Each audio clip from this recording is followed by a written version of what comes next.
Assalamualaikum warahmatullahi wabarakatuh. Waalaikumsalam warahmatullahi wabarakatuh. Gimana kabarnya Pak? Alhamdulillah sehat. Alhamdulillah sehat. Gimana Pak Chandra sehat? Alhamdulillah Pak Kepala, saya juga dalam keadaan sehat dan baik-baik saja. Cuma sekarang mohon izin Pak Kepala karena ada tugas untuk CGP, saya akan mewawancari Bapak hari ini. Boleh kan? Boleh. Kita mulai saja Pak ya. Baik. Mengenai kepemimpinan atau manajerial dari kepala sekolah. Pertanyaan pertama Pak, selama ini bagaimana Bapak dapat mengidentifikasi kasus-kasus yang merupakan dilema etika atau rujukan moral yang terjadi di sekolah Bapak? Oh iya. Terima kasih Pak Chandra. Ya. Yang pertama untuk mengidentifikasi persoalan yang ada di sekolah kita, saya itu biasanya mendapatkan laporan dari beberapa dewan guru, kemudian para pembantu kepala sekolah itu juga dilibatkan. Kemudian dari pembina OSIS ya, kemudian dari OSIS juga itu biasanya diambil. Kita meminta masukan dari mereka. Bapak menerima masukan dari rekan-rekan Iya, gitu yang di biasanya. sekolah ya. Selanjutnya Pak, selama ini bagaimana Bapak menjalankan pengambilan keputusan di sekolah, terutama kasus-kasus tersebut ada dua kepentingan yang sama-sama Pak, yang sama-sama mengandung nilai kebajikan. Yang satu baik, yang kedua juga baik. Padahal sebagai pemimpin kan Pak harus diambil salah satu keputusan yang terbaik di antara yang baik. Bagaimana Bapak mengambil keputusan tersebut? Ya, memang kalau kita melihat daripada tadi kedua-duanya sama-sama memiliki nilai yang sama bagi kami sekolah, memang kalau kita pikir secara pribadi memang berat. Tetapi karena ini adalah berkaitan dengan tugas, maka yang pertama biasa kami lakukan adalah musyawarah dengan rekan-rekan, kemudian mengambil skala prioritas ya, skala prioritas yang ada di sekolah ini kira-kira yang sesuai dengan visi misi sekolah, paling arahnya ke sana untuk sekolah paling ini. baik itu yang sesuai dengan skala prioritas dan kebutuhan sekolah. Kebutuhan sekolah pada waktu itu. Baik Pak, kemudian yang selanjutnya Pak, langkah atau prosedur apa yang Bapak jalankan selama ini? Yang pertama biasanya saya itu meminta masukan ya, meminta masukan dari siapa, karena di sekolah itu kan ada yang KC, kemudian ada kurikulum, kemudian dewan guru, dan di situ juga ada komite. Nah, stakeholder yang ada di sekolah ini, biasanya saya meminta masukan bagaimana untuk memutuskan sesuatu itu. Kemudian setelah memberikan masukan tadi, lalu saya mengambil satu keputusan, karena yang namanya Pak Kepala mungkin harus saja mengambil keputusan. Sebagai seorang pemimpin. Iya. Oke, terima kasih Pak. Selanjutnya Pak, yang Bapak anggap efektif nih dalam sebuah pengambilan keputusan, terutama kasus dilema etika itu, yang paling efektif yang bagaimana?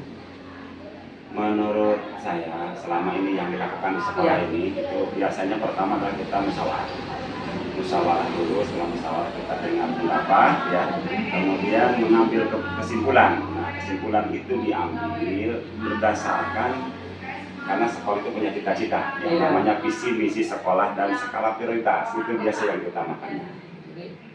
Secara efektifnya tetap Bapak mengambil secara musyawarah, kemudian diputuskan sebuah keputusan yang kira-kira prioritas sekolah. Betul. Oke Pak, ke pertanyaan selanjutnya, selama ini setelah Bapak menjalankan sebuah keputusan atau mengambil sebuah keputusan, apakah Bapak punya tata kelola atau jadwal tertentu nih dalam sebuah pengambilan keputusan tersebut?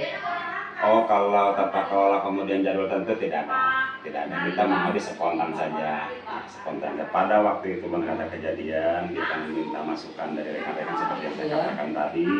Kemudian karena bagaimanapun tetap harus diambil kebijakan atau keputusan, maka ya saya ambil keputusan. Adapun keputusan itu boleh jadi bisa memuaskan semua orang, boleh jadi juga tidak. Tapi walaupun bagaimana tetap keputusan harus diambil. Oke, terima kasih Pak.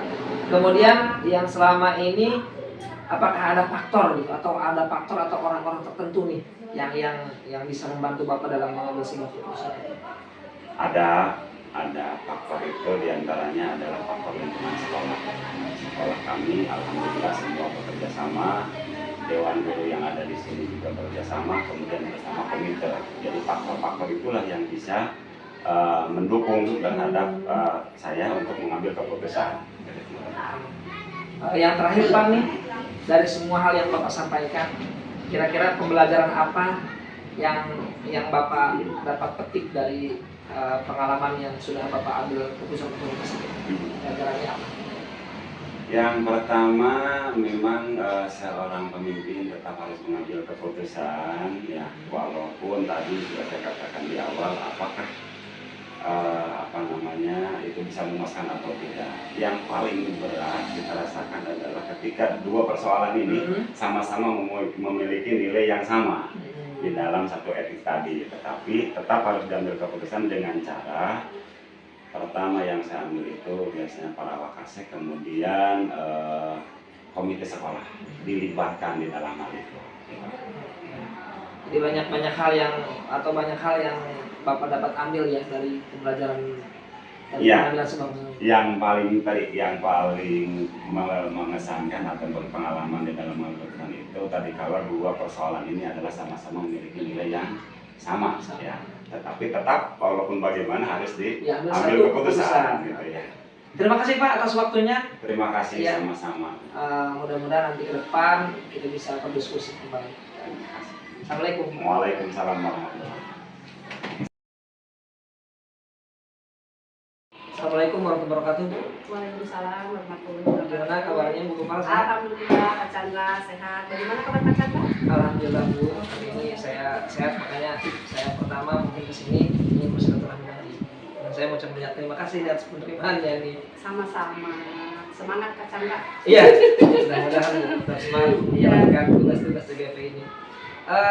Pertama Bu, bolehkah saya untuk melakukan interview atau wawancara ke Ibu untuk hari ini? Silakan. Nah, ini mengenai yang namanya tentang kepemimpinan Bu ya. Iya. Yang pertama yang saya tanyakan kepada Ibu adalah selama ini Ibu sebagai kepala sekolah bagaimana mengidentifikasi kasus-kasus yang berhubungan dengan dilema etika atau rujukan moral? Bagaimana Ibu mengidentifikasi kasus-kasus itu? Jadi kalau pengalaman saya, Kak Chandra dari kasus yang merupakan dilema etika dan rujukan moral itu, saya pertamanya dari cara saya bagaimana pendekatan dari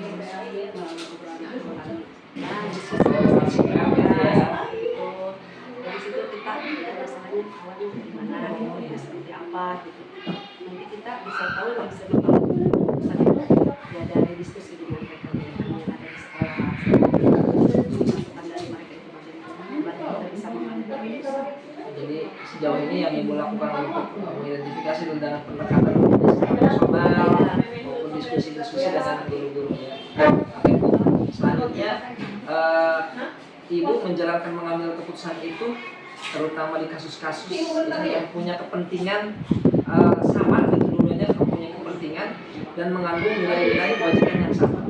Gimana Ibu mengambil keputusan jika punya kepentingannya sama nih, nilai kebajikannya juga sama, tapi kan sebagai seorang pemimpin harus mengambil satu keputusan atau apa gitu.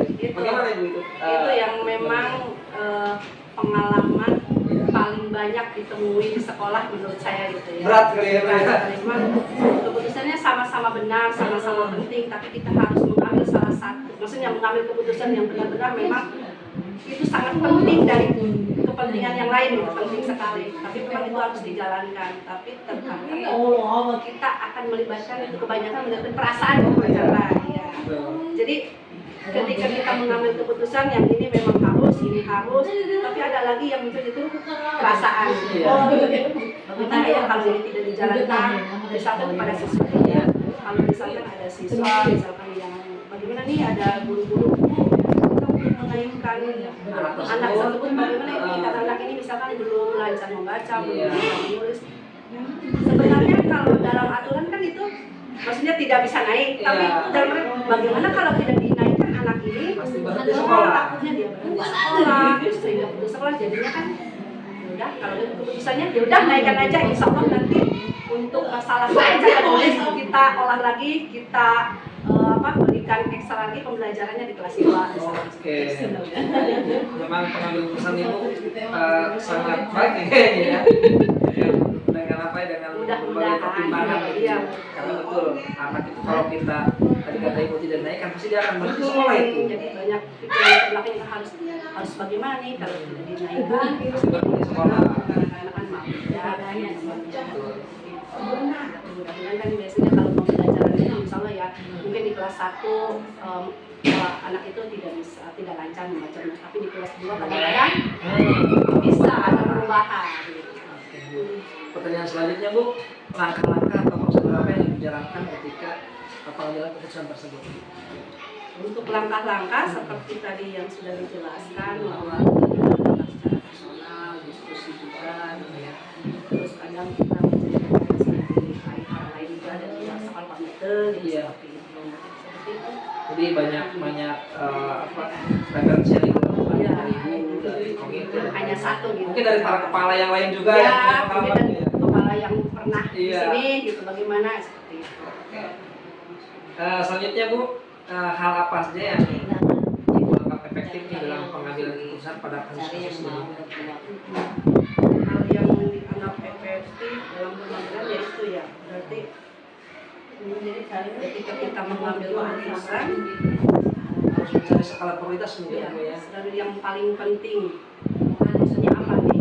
Memang penting, semua Semuanya. penting, tapi ada yang paling penting. Mencari keputusan yang terbaik dan yang baik gitu ya. Oke, Bu. Selanjutnya, Bu, nih, tantangan apa yang Ibu temui nih dalam mengambil keputusan itu? Kalau tantangan banyak ya, kalau diceritakan Iya. tidak cukup misalkan karena banyak tantangan pasti. Jangankan sebagai kepala ya, Iya. sebagai guru ya tantangannya banyak. Kepala juga sama, walaupun di sini gurunya misalkan hanya 10, Iya. tapi banyak tetap gitu di tangan pengambil keputusan. Karena kadang ketika kita mengambil keputusan ada orang yang merasa tidak serak gitu, tidak Iya. sesuai dengan keputusan kita, tapi memang itu harus dilakukan gitu. Iya. Tapi kan tidak semua orang kadang gitu Bisa ya, menerima bisa menerima keputusan keputusan tersebut, ya. tapi lama kelamaan kalau memang itu dirasa benar, ya nanti juga yang lain yang tadinya merasa tidak serak, insya Allah bisa mengikuti. Karena kalau memang kita jalurnya sudah benar, ya insya Allah pasti yang lain mengikuti, walaupun tadi awalnya ada sedikit gitu kan, Penentangan. tapi kalau memang di jalurnya sudah benar, mengikuti. Kemudian, Bu, ketika Ibu mengalami masalah tersebut, apakah ada jadwal atau tata kelola dalam penyelesaian sebuah kasus mengenai dilema etika itu? Kalau jadwal, saya tidak punya jadwal ya. Tidak punya jadwal itu ya? Jadi disesuaikan dengan kalau misalkan masalahnya ada, Ya. baru Langsung. kita langsung di bagaimana menyikapinya nih. Seperti ini ada masalah ini, ayo langsung misalnya dengan guru dengan diskusi atau apa gitu. Tidak Jadi tidak ada- dilaksanakan per minggu, per tidak, bulan nggak ada ya? Jadi sesuai sama gimana ya situasi aja gitu, bagaimana situasi kalau misalnya ada masalah langsung selesaikan. Iya, terima kasih. Kemudian, apakah ada seseorang di belakang layar Ibu nih, atau faktor-faktor tertentu nih Iya. yang membantu atau mempermudah Ibu dalam melaksanakan atau mengambil keputusan? Tentu saja karena sebagai pemimpin kita tidak bisa sendiri untuk kemajuan sekolah itu. Kita perlu dukungan dari rekan-rekan guru. Jadi untuk pengambilan keputusan pun kita tidak bisa sendiri. Bukan hanya karena kita sebagai pemimpin Semena-mena. semena-mena membantu, tidak. Berarti kita tetap harus bagaimana Bapak Ibu Iya. dengan misalkan kalau ada ajuan seperti ini bagaimana, terus kalau ada masalah ini harus bagaimana kita menyikapinya. Iya. Jadi nanti kan dari beberapa referensi itu kan jadi teman-teman jadi pasti, jadi teman-teman rekan guru juga sebagai salah satu yang membantu saya. Kalau misalkan nanti di sini di sekolah masih kurang nih, maksudnya masih pendapatnya masih belum ada yang ketemu, misalkan Iya. ke titik temunya bisa ke komite gitu, bisa juga ke sebagai pimpinan misalnya ada stakeholder di pimpinan saya atasan, orwil, pak pengawas seperti itu. Jadi minta masukannya bagaimana. Jadi banyak orang yang membantu ya Pastinya. dalam pengambilan keputusan Ibu. Mm-mm. Yang terakhir, Bu, nih dari yang Ibu sudah sampaikan sejauh ini, kira-kira pembelajaran apa yang sudah Ibu dapatkan dari pengambilan keputusan di etika? Untuk pembelajaran ya tadi banyak ya sama gitu. Ternyata bahwa dalam mengambil keputusan itu tidak semudah kita berbicara Iya. sebenarnya, karena itu tadi ada perasaan yang dilibatkan itu ya.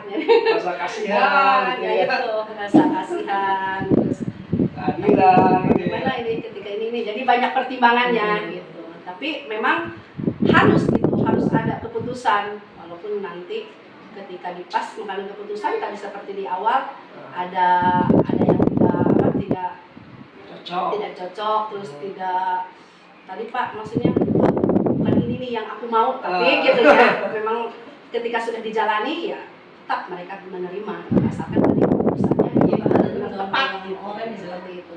Oke Ibu, terima kasih atas waktunya dan wawancaranya. Semoga Ibu Sama-sama.